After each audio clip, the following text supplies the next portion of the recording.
Hello, আসসালামু আলাইকুম। কাজ করেছিলাম খুব সুন্দর একটি ল্যাভেন্ডার কালারে রজনীগন্ধা ফুল দিয়ে। এই তো আমি প্রায় 4টা স্টিক দিয়েছিলাম রজনীগন্ধার কামিজটাতে। আমি ফার্স্টে চেষ্টা করতেছি কিছু কামিজ আমার পেজে আনার। তারপর ইনশাল্লাহ সামনে শাড়িও আনবো। অর্গানজাতেও কাজ করব আমরা আমাদের পেজে। কিন্তু আগে কিছু ডিজাইন আনি। সেই চিন্তা মাথায় রেখেই একটি রজনীগন্ধা ফুলের দিয়েই কামিজটা করা।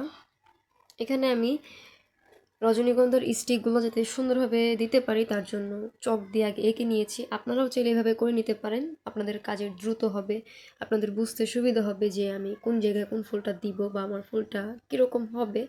এরকম বোঝার সুবিধার্থে আপনারাও এভাবে এঁকে নিতে পারবেন। বাট পেন্সিল দিয়ে আঁকলে না রঙের উপর সেই কাজটা বোঝা যায়। তো সাজেস্ট থাকবে যদি ফ্রি হ্যান্ডে আঁকলে তো মাসাল্লাহ খুবই ভালো। যদি ফ্রি হ্যান্ডে না পারেন তাহলে চক দিয়ে এঁকে নেবেন, কারণ এটা যেহেতু রঙের কাজ, ওয়াশ করলেও পেন্সিলের দাগটা থেকেই যায়। আর রঙের যে কাজগুলো আমরা করি এটা ওইভাবে ধোয়া যায় না, ওইভাবে ওয়াশেবল না। আসলে নর্মাল ঠান্ডা পানি দিয়ে অতিরিক্ত ক্ষারযুক্ত যে সাবানগুলো আছে ওইগুলো কিন্তু আমরা আমাদের হ্যান্ড পেইন্ট ড্রেসে ইউজ করতে পারি না। এটাতে একটু বিশেষ যত্ন নেওয়া লাগে আর কি। যেহেতু এটা একটা শখ, মানুষ শখের বসে এই কাজগুলো পরে, বা শখে যে আমার একটা হ্যান্ড পেইন্টেড ড্রেস থাকবে, এরকম টাইপের একটু শৌখিন মানুষরাই এইসব ড্রেস ক্যারি করে থাকে। তো সেই সুবিধার্থে আপনারা চক দিয়ে কি নিতে পারেন, এতে আপনাদের অনেক বেশি সুবিধা হবে, কাজও দ্রুত হবে। তার জন্যই আমি আমার ম্যাক্সিমাম কাজেই এঁকে নেই, চক দিয়েই আঁকি, আমি কখনো পেন্সিল দিয়ে আঁকি না। এই তো আমি রজনীগন্ধা প্রায় 4টা স্টিকই সাদা দিয়ে কভার করেছিলাম। তারপরে আমি ল্যাভেন্ডারের কাছাকাছি একটা শেড আর জাম কালারের একটা শেড রেডি করে আমি কিছু ফুলের মধ্যে শেডিং দিয়েছি। তারপর মাঝখানে হলুদ কলি দিয়েছিলাম।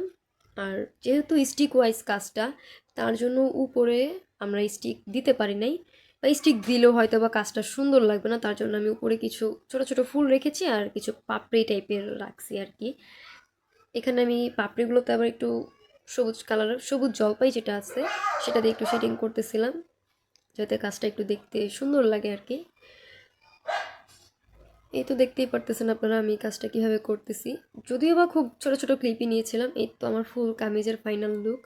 কাজটা অনেক বেশি সুন্দর হয়েছে, পার্সোনালি আমার কাছে খুবই ভালো লাগছে। জানি না আপনাদের কাছে কেমন লাগছে, অবশ্যই কমেন্টে জানাবেন কেমন লাগছে কাজটা। আর এটা চাইলে শাড়িও করে নিতে পারবেন আপনারা, শাড়ির আঁচলে পাড়ে সুন্দর লাগবে। হাতার দিকের কাজটা যদি আমি দেখাই, আমরা হাতার দুই হাতাতেই দুইটা